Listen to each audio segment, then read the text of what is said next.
आज मैं आपके लिए जो रेसिपी लेकर आई हूँ, ये हेल्दी होने के साथ-साथ वेट लॉस के लिए इंतहाई मुफ़ीद है। अगर आप इसे बना लेते हैं और आप इसे कम से कम 15 से 20 दिन खा लेते हैं, तो आपको इससे हैरानकुन रिज़ल्ट्स मिलेंगे क्योंकि कम से कम भी आप 8 से 10 किलो जो वज़न है ना, वो आसानी से कम कर सकेंगे। और इसके साथ इसे जब आप बनाएँगे और खाएँगे, तो ये आपको इतनी ज़्यादा टेस्टी, मज़े की लगेगी कि आप यकीन करें, आप खाएँगे भी मज़े से और आपका वज़न भी कम होगा। तो बड़ी ही कमाल की रेसिपी है, तो चलिए जी अपनी मज़ेदार ज़बरदस्त इस रेसिपी को बनाना स्टार्ट करते हैं। बिस्मिल्लाहिर्रहमानिर्रहीम, अस्सलाम वालेकुम, उम्मीद है आप सब ठीक होंगे। तो यहाँ पर सबसे पहले जो हमने चीज़ लेनी है वो है दलिया। दलिया यहाँ पर मैं ले रही हूँ जौ का, जिसे हम बारले भी कहते हैं। ईज़िली आपको किसी भी पंसारी की शॉप से मिल जाएगा। तो यहाँ पर जो दलिया है ना, वो तकरीबन मैंने आधा कप लिया है, ठीक है? ज़्यादा मिकदार में ना बनाइएगा क्योंकि ये काफ़ी सारा बन जाता है। तो यहाँ पर हमने लिया है आधा कप जौ का दलिया। इसको आपने पहले साफ़ कर लेना है अच्छी तरह से और उसके बाद आपने इसे 2 से 3 पानी धो लेना है और उसके बाद कोशिश करें अगर थोड़ी देर के लिए आप इसे भिगो कर रख सकें। अच्छी बात है अगर आप भिगो कर रखेंगे, उससे बहुत ज़्यादा आपको अच्छे रिज़ल्ट्स मिलेंगे। तो इसे हमने भिगो कर रख देना है कम से कम भी 1 से डेढ़ घंटे के लिए और उसके बाद हमने इसे पकाना स्टार्ट करना है। यहाँ पर अगर आपको जौ का दलिया नहीं मिले तो आप यहाँ पर गंदुम का दलिया भी ले सकते हैं, लेकिन पहली कोशिश करें कि आप जौ का ही दलिया लें क्योंकि इसके अंदर बहुत ज़्यादा शिफ़ा है।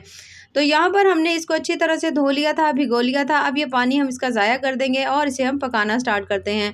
पकाने के लिए आपने ले लेना है 1 अदद पैन और उसमें आपने 1 चम्मच देसी घी डालना है, ठीक है? और उसके बाद जैसे ही थोड़ा-सा घी गरम होगा तो ये जो दलिया था अच्छी तरह से आपने धोकर रखा हुआ था, इसे हम इसके अंदर डाल लेंगे और उसके बाद हमने मीडियम लो फ्लेम के ऊपर आपने इसको अच्छी तरह से भून लेना है। यहाँ पर आपको दलिये के अंदर हल्का-हल्का सा पानी नज़र आ रहा होगा क्योंकि हमने इसके अंदर से पानी निकाला था तो थोड़ा बहुत पानी की नमी थी। तो ये आपको जुड़ा-जुड़ा हुआ सा नज़र आएगा। लेकिन जैसे-जैसे आप इसे भूनते जाएँगे इसका कलर हल्का-सा चेंज हो जाएगा और इसका जो दाना-दाना है ना वो अलग हो जाएगा। तो आज की रेसिपी से ना आपको बड़े ही कमाल के रिजल्ट्स मिलेंगे इंशाल्लाह। इससे आपको बहुत ज़्यादा फ़ायदा होगा और इसके साथ इसके इतने ज़्यादा हेल्थ बेनिफिट हैं कि जिन लोगों को बहुत ज़्यादा कमज़ोरी रहती है, थकावट रहती है, यानी जिनको बहुत ज़्यादा प्रॉब्लम्स हैं, अगर वो भी ये खाते हैं या जिन्हें डाइजेशन का मसला है, मैदे का मसला है, तो उसके लिए भी बेहद मुफीद है क्योंकि जौ जो है इसके अंदर जब आप इसे पकाते हैं तो इसमें जो एक मखसूस सी लेस होती है वो आपके मैदे की दीवारों को मजबूत करती है और इसके बहुत ज़्यादा आपको फ़ायदे मिलेंगे। और यहाँ पर आप देख सकते हैं इनका हल्का-हल्का सा कलर चेंज होना शुरू हो चुका है, दाना-दाना अलग होने लग गया है, तो बस इससे ज़्यादा हम नहीं भूनेंगे। अब हम इसके अंदर डालेंगे दूध और दूध जो है यहाँ पर हमने कम से कम भी 2 गिलास ज़रूर इसके अंदर डालना है। वेट लॉस के बारे में आपने बहुत सारी रेसिपीज़ को सर्च किया होगा, लेकिन हम असल चीज़ भूल जाते हैं जो हमारे प्यारे नबी मोहम्मद मुस्तफ़ा सल्लल्लाहु अलैहि वसल्लम ने हमसे कही थी, यानी कि खाना जो है हमेशा भूख रख कर खाना चाहिए, सिर्फ़ 2 टाइम खाना खाना चाहिए और उसके साथ अपनी हर बाइट को 32 दफ़ा चबाना चाहिए। यानी अगर आप भूख रख कर खाना खाएँगे ना तो हो ही नहीं सकता कि आप बीमार हो क्योंकि इस तरह से जो मैदा है वो बहुत ज़्यादा सेट रहता है। जब आप खाना बहुत ज़्यादा खाएँगे तो मैदे के आपको मसले वाक़ई होंगे। तो जितना हो सके जो भी खाएँ, जैसा भी खाएँ, हमेशा भूख रख कर खाएँ। अच्छा, यहाँ पर हमने इसके अंदर दूध डाल दिया था, उसके बाद अब हम इसके ऊपर लगा देंगे ढक्कन और इसे हमने 1 बॉयल आने के लिए छोड़ देना है। यहाँ पर इसके अंदर 1 बॉयल आ चुका है, ये देख सकते हैं आप अच्छी तरह से। तो यहाँ पर एक दफ़ा इसको अच्छी तरह मिक्स कर देंगे। जौ का दलिया जो है इसे बनाना बहुत ज़्यादा आसान है। आप इसे रात में बना लीजिए, सुबह उठकर आप इसे खाइए, आपको इसके हैरानकुन रिज़ल्ट्स मिलेंगे। अच्छा, यहाँ पर ये देखिए ये पकना शुरू हो चुका है। अब आपने यहाँ पर फ्लेम जो है ना बिल्कुल हल्की दम वाली फ्लेम कर देनी। फ्लेम आपने हाई नहीं रखनी क्योंकि अगर आप फ्लेम हाई रखेंगे ना तो दूध जल्दी से ड्राई हो जाएगा और दलिया जो है वो कच्चा रह जाएगा। तो यहाँ पर फ्लेम हल्की बिल्कुल दम वाली कर दीजिए, ढक्कन लगा दीजिए और इसे 20 से 25 मिनट के लिए छोड़ दीजिए। और जब 20 से 25 मिनट हो जाएँगे ना, तो आप देखेंगे कि जो दलिया है वो काफ़ी हद तक गल चुका होगा। यहाँ पर मैं अब दोबारा से ढक्कन खोल रही हूँ, ये देखिए यहाँ पर आप फ्लेम चेक कर सकते हैं कि कितनी हल्की-सी फ्लेम के ऊपर मैंने जो दलिया है ना, वो पकने के लिए रखा हुआ था। तो अच्छी तरह से ये देखिए इस तरह मिक्स करेंगे, इसको आपने हल्का सा इसका एक दाना आप निकाल कर हाथ की मदद से थोड़ा-सा ऐसे मैश करके देख सकते हैं कि अगर आपको लगे कि दलिया अच्छी तरह गल चुका है तो ठीक है, नहीं तो आप इसे कुछ देर के लिए और रख लें। तो यहाँ पर मैं आपको थोड़ा-सा करीब से दिखाती हूँ, ये देखें।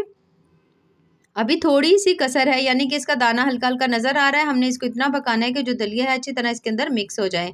तो थोड़ी देर के लिए मैं यहाँ पर दोबारा से इसके ऊपर ढक्कन लगाऊँगी ताकि अच्छी तरह इसे और पका लें। कम से कम भी इसे पकाने का टाइम जो है ना 35 से 40 मिनट होगा। तो मैंने इसे 10 मिनट के लिए फिर से छोड़ दिया है। और 10 मिनट के बाद दोबारा से हमने इसका ढक्कन खोला है तो ये देखिए माशाल्लाह ज़बरदस्त सा दलिया जो है वो गल चुका है, बड़ा ही कमाल का तैयार हो चुका है। इसका टेस्ट बड़ा ही मज़े का होता है। तो यहाँ पर हम फ्लेम कर देंगे बंद और हमने दलिये को उतार लेना है, उतार कर हमने इसे ठंडा कर लेना है। यहाँ पर आपको लग रहा होगा कि अभी इसके अंदर दूध है, लेकिन जैसे ही दलिया ठंडा होगा ना, तो ये जो दूध है ना, जो आपको हल्का-हल्का नज़र आ रहा है, बिल्कुल ख़त्म हो जाएगा। तमाम जो दूध है दलिये ने अब्ज़ॉर्ब कर लेना है। तो ये देखिए इस तरह से करके अब हम इसे छोड़ देंगे और इसे हमने अच्छी तरह से ठंडा कर लेना है। जैसे ही दलिया अच्छी तरह से ठंडा हो जाएगा तो इसके अंदर से हाफ़ दलिया मैं निकाल रही हूँ, ठीक है? इसे हम निकाल कर फिर इस्तेमाल कर लेंगे। जब आपने खाना हो आप तब इसे इस्तेमाल कर सकते हैं और ये जो बाकी बचा हुआ है ना, इसके अंदर हमने डालनी है अब कुछ चीज़ें।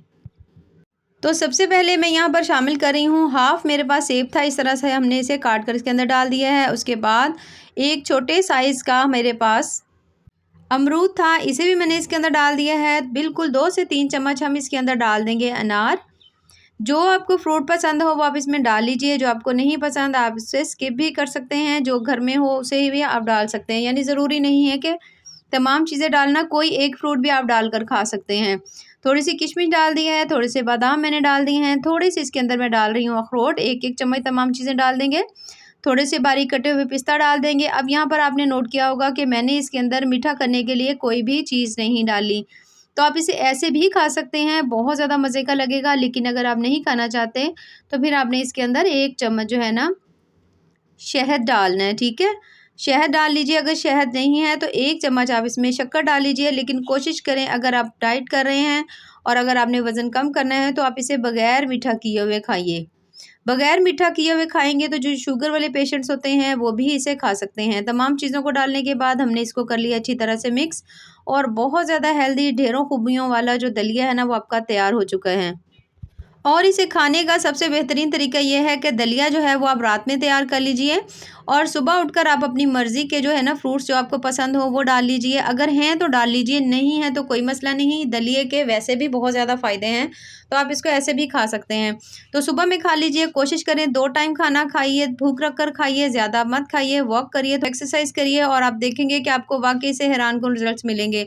तो अगर आपको मेरी आज की ये रेसिपी पसंद आए तो चैनल को ज़रूर लाइक करें, सब्सक्राइब करें। बहुत ज़्यादा एक तो ये टेस्टी बनती है, दूसरा इसके अंदर इतनी ज़्यादा हेल्दी चीज़ें हैं, अगर आप खाएँगे तो आपको इसका वाक़ई बहुत ज़्यादा मज़ा आएगा। तो बच्चों के लिए भी बेहद मुफ़ीद है, आप बच्चों को भी दे सकते हैं, बुज़ुर्गों को भी दे सकते हैं और चीनी के बगैर, शक्कर के बगैर, गुड़ के बगैर जो शुगर वाले पेशेंट्स हैं वो भी खा सकते हैं।